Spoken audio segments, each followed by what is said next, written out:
जब एक इंजीनियर कोई पुल या स्पेसक्राफ्ट बनाता है तो वो जानी पहचानी और पहले से आजमाई हुई टेक्निक्स और मेथड को यूज करता है। इसी तरह से हमारे जीवन को नियंत्रित करने और उसको सही दिशा देने के लिए भी कुछ जानी पहचानी स्किल्स और मेथड्स हैं। गोल्डन गेट ब्रिज के निर्माण में इंजीनियर्स ने 3 मुख्य स्टेप्स पर काम किया। फर्स्ट स्टेप में ब्रिज के ऊपर पड़ने वाले स्ट्रेस और स्ट्रेन को समझा। सेकंड स्टेप में अपने दिमाग में इसकी एक पिक्चर बनाई और थर्ड स्टेप में प्रूवन मेथड्स को इम्प्लीमेंट किया और बस हो गया ब्रिज तैयार।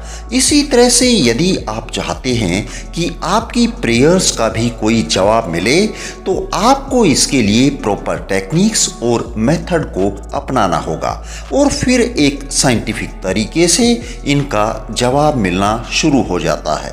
तो आज हम डॉक्टर जोसेफ मर्फी द्वारा लिखी गई किताब the power of subconscious mind में बताई गई कुछ टेक्निक्स और मेथड के बारे में जानेंगे, जिससे कि आपके द्वारा की जाने वाली प्रेयर्स का एक कटी पतंग बनने की बजाय फलदायक परिणाम मिल सके, फ्रूटफुल रिजल्ट्स मिल सके। इसलिए सबसे पहले तो हमें ये समझना जरूरी है कि ये प्रेयर होती क्या है। प्रेयर किसी ऐसी चीज से संबंधित विचार को कहते हैं जिसे हम पूरा करना चाहते हैं। मतलब साफ है, प्रेयर आत्मा की सच्ची इच्छा है और आपकी इच्छा ही आपकी प्रेयर है। इसमें सबसे पहले आती है पासिंग ओवर टेक्निक। ये काफ़ी सरल टेक्निक है। इसमें अनिवार्य रूप से आपके सबकॉन्शियस माइंड को आपके अनुरोध को ग्रहण करने के लिए प्रेरित किया जाता है। सबसे पहले तो ये जान लें कि आपके सबकॉन्शियस माइंड में अनंत बुद्धि और अनंत शक्ति है। बस शांति से सोचें कि आप क्या चाहते हैं और इसे इसी क्षण से पूरा होता देखें। आप उस छोटी सी बच्ची की तरह बन जाएं जिसे बहुत तेज खांसी और गले में खराश है। उसने दृढ़ता से और बार बार एक ही वाक्य को दोहराया, मैं ठीक हो रही हूँ, मैं ठीक हो रही हूँ, मैं ठीक हो रही हूँ, और वो कुछ ही समय में ठीक हो गई। इस टेक्निक को आप भी सादगी और भोलेपन से इस्तेमाल करके अपनी इच्छा के मुताबिक रिजल्ट्स पा सकते हैं। सोचिए, यदि आप खुद के लिए और अपने परिवार के लिए एक नया घर बना रहे हैं तो सबसे पहले आप किसी अच्छे आर्किटेक्ट से उसका नक्शा तैयार करवाएंगे। मकान बनाते समय ये भी ध्यान रखेंगे कि नक्शे के मुताबिक ही काम हो रहा है कि नहीं, और आप इस बात पर भी बराबर नज़र बनाए रखेंगे कि अच्छी ग्रेड का मटेरियल यूज हो रहा है या फिर नहीं, क्योंकि आप ये अच्छी तरह से जानते हैं कि आपके घर की लाइफ पूरी तरह से इसमें इस्तेमाल किए जाने वाले मटेरियल पर ही निर्भर करती है। यदि आप इस सीमेंट, ईंट और पत्थरों से बने हुए मकान पर इतना ध्यान देते हैं तो क्या यही सब आपको अपना मेंटल होम बनाने के लिए भी नहीं करना चाहिए? क्योंकि हमारा जीवन भी तो उन मेंटल ब्लॉक्स पर निर्भर करता है जिनसे हमने अपना मेंटल होम बनाया है। यदि इसके नक्शे में ही खुशी, शांति, सद्भाव और आनंद की बजाय फियर, वरी और एंजाइटी के पैटर्न नज़र आ रहे हैं तो हम इससे अच्छे रिजल्ट्स की उम्मीद कैसे कर सकते हैं? आप हर पल, हर घंटे और हर दिन अपने मेंटल होम का निर्माण करते हैं। इसलिए कोशिश कीजिए कि इसमें अच्छे अच्छे विचारों का ही प्रवेश हो ताकि उनके द्वारा आप एक अच्छे स्वास्थ्य, मनचाही सफलता और खुशी पा सकें। बस ये ध्यान रखिए कि आपके सबकॉन्शियस माइंड का आपकी कॉन्शियस सोच के साथ सीधा संबंध होता है। यदि आप इससे ब्रेड मांगेंगे तो ये आपको पत्थर कभी नहीं देगा। यदि आपको कुछ चाहिए तो वो आपको मांगना पड़ेगा। उस इच्छा या चीज़ की अपने दिमाग में एक छवि बनानी होगी इससे पहले कि आपका सबकॉन्शियस माइंड इस पर अपना काम शुरू करे, क्योंकि जब तक मन में पहले कोई इमेज नहीं होगी तब तक वह गति नहीं कर सकता। आपको अपने दिमाग में स्वीकृति के बिंदु तक पहुंचना है। इसके बाद आती है विजुअलाइजेशन टेक्निक। किसी विचार को तैयार करने का सबसे आसान तरीका उसकी कल्पना करना है। इसको अपनी दिमाग की आंखों से ऐसे देखें जैसे आप इसे अपनी नंगी आंखों से अपने सामने देख रहे हैं। आप जिस चीज़ की कल्पना करते हैं वो इतनी सच होती है जैसे कि आपके शरीर का कोई अंग।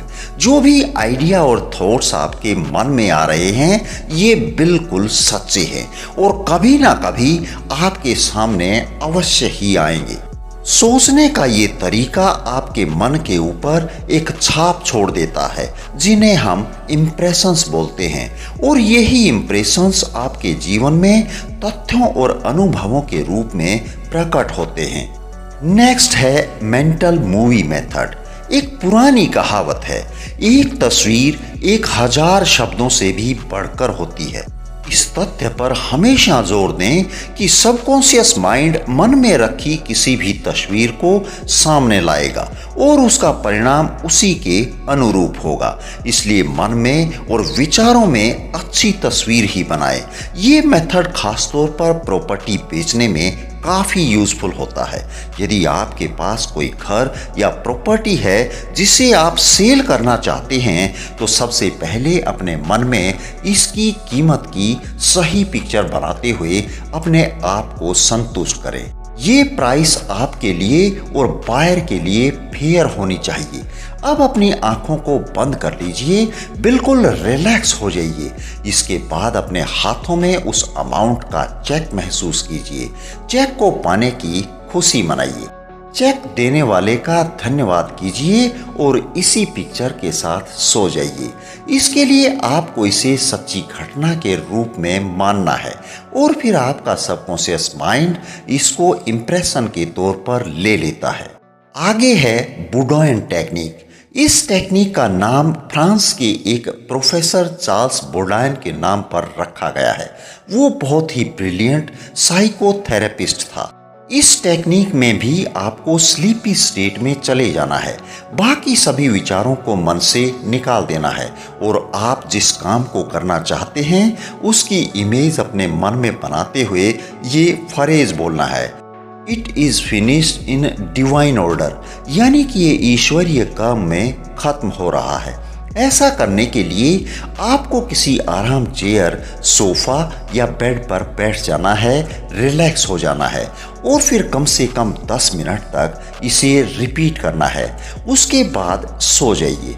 ये टेक्निक 10-12 दिन अप्लाई करने से आपको इसका फ़ायदा लगने लगेगा।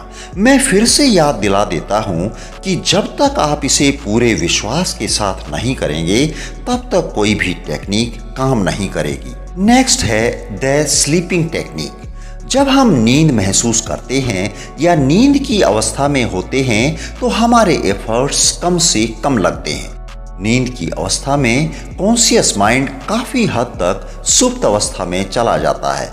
इसका मतलब ये है कि सबकॉन्शियस माइंड का फ़ायदा उठाने का समय या तो सोने से पहले या फिर सुबह उठने के तुरंत बाद होता है। इस अवस्था में वो नकारात्मक विचार जो आपकी इच्छाओं को बेअसर कर देते हैं मौजूद नहीं रहते हैं। मान लीजिए आप किसी बुरी आदत से छुटकारा पाना चाहते हैं तो एक आरामदायक आसन पर बैठ जाइए, बॉडी को रिलैक्स कीजिए। अब धीरे धीरे और बार बार रिपीट करें, मैं इस आदत से पूरी तरह से मुक्त हूँ। इन शब्दों को हर रोज सोने से पहले और उठने के तुरंत बाद 7 से 10 मिनट तक दोहराएं। अगली टेक्निक का नाम है द थैंक यू टेक्निक। कहते हैं कि एक थैंकफुल हार्ट हमेशा ब्रह्मांड की रचनात्मक शक्तियों के करीब होता है, जिसकी वजह से अनगिनत आशीर्वाद उसकी ओर प्रवाहित होते रहते हैं। ये cosmic law of action and reaction यानी कि क्रिया और प्रतिक्रिया के लौकिक नियम पर आधारित है।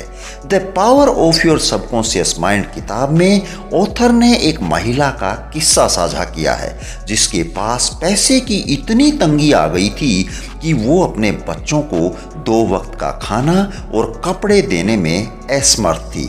उस महिला ने थैंक यू टेक्निक का इस्तेमाल करके अपनी आर्थिक तंगी से पूरी तरह से निजात पाली। 3 हफ्तों तक ये औरत हर रात सोने से पहले और सुबह उठने के बाद thank you father for my wealth, इन शब्दों को रिपीट करती रही और ऐसा करके उसने अपने सबकॉन्शियस माइंड को धन के लिए रीप्रोग्राम कर लिया और इसी का उसको फायदा मिला। अब जानते हैं अफर्मेटिव मेथड के बारे में। बीमार होना असामान्य बात है और स्वस्थ रहना सामान्य है। स्वास्थ्य आपके होने का सत्य है। जब आप खुद के लिए या किसी दूसरे के लिए स्वास्थ्य, सद्भाव और शांति की कामना करते हैं तो आप अपने अवचेतन मन के नकारात्मक पैटर्न्स को अपने विश्वास और समझ के आधार पर अफर्म करके पुनर्व्यवस्थित करते हैं। आप खुद सोचिए कि गणित का एक सिद्धांत है लेकिन त्रुटि का कोई नहीं, सद्भाव का एक सिद्धांत है लेकिन कलह का कोई नहीं, सत्य का सिद्धांत है लेकिन बेईमानी का कोई नहीं, बुद्धिमत्ता का एक सिद्धांत है लेकिन अज्ञानता का कोई नहीं, स्वास्थ्य का सिद्धांत है लेकिन बीमारी का कोई नहीं। इसी तरह से धनवान बनने का एक सिद्धांत है, गरीबी का कोई सिद्धांत नहीं है। इंग्लैंड के एक हॉस्पिटल में किसी लड़की का पथरी का ऑपरेशन होना था। इस लड़की से लगभग 6000 मील दूर बैठे इसके भाई ने इसके लिए अफर्मेटिव मेथड का इस्तेमाल किया। ऐसा हम कर सकते हैं क्योंकि मन के सिद्धांत में दूरी या समय कोई मायने नहीं रखता है। अनंत मन या बुद्धि एक साथ हर बिंदु पर अपनी संपूर्णता में मौजूद है। अंत में आता है आर्ग्यूमेंटेटिव मेथड। इस विधि में आप खुद को या पेशेंट को पूरे विश्वास के साथ ये बताते हैं कि ये बीमारी सिर्फ हमारे अवचेतन मन में उपजे अविश्वास, निराधार डर और नेगेटिव पैटर्न्स की वजह से है और इसको हम अपने मन के विचारों को बदलकर ठीक कर सकते हैं क्योंकि हमारा पूरा शरीर सबकॉन्शियस माइंड की ही एक रचना है और ये भलीभांति जानता है कि इसे कैसे ठीक करना है। ये सारा आर्गुमेंट आप अपने सबकॉन्शियस माइंड के कोर्ट रूम में करते हैं जिसमें आप बताते हैं कि ये बीमारी तो केवल मन में आए हुए बुरे विचारों की परछाई मात्र है। आप इस तरह से आपके भीतर समाहित हीलिंग पावर के फेवर में एविडेंस तैयार कर लेते हैं और फिर अवचेतन मन के कोर्ट में खुद के या अपने रोगी के फेवर में फैसला सुनाते हैं क्योंकि एक ही मन होता है और जो आप महसूस करते हैं वो रोगी के अनुभव में प्रकट हो जाता है और इस प्रकार से रोगी का उपचार होता है। मुझे उम्मीद है इस वीडियो के माध्यम से आपने काफ़ी कुछ सीखा होगा। यदि ये वीडियो पसंद आई है तो प्लीज़ इसे लाइक और चैनल को ज़रूर सब्सक्राइब कर लें। चलिए फिर मिलते हैं किसी दूसरी वीडियो में, तब तक के लिए धन्यवाद। जय हिंद, जय भारत।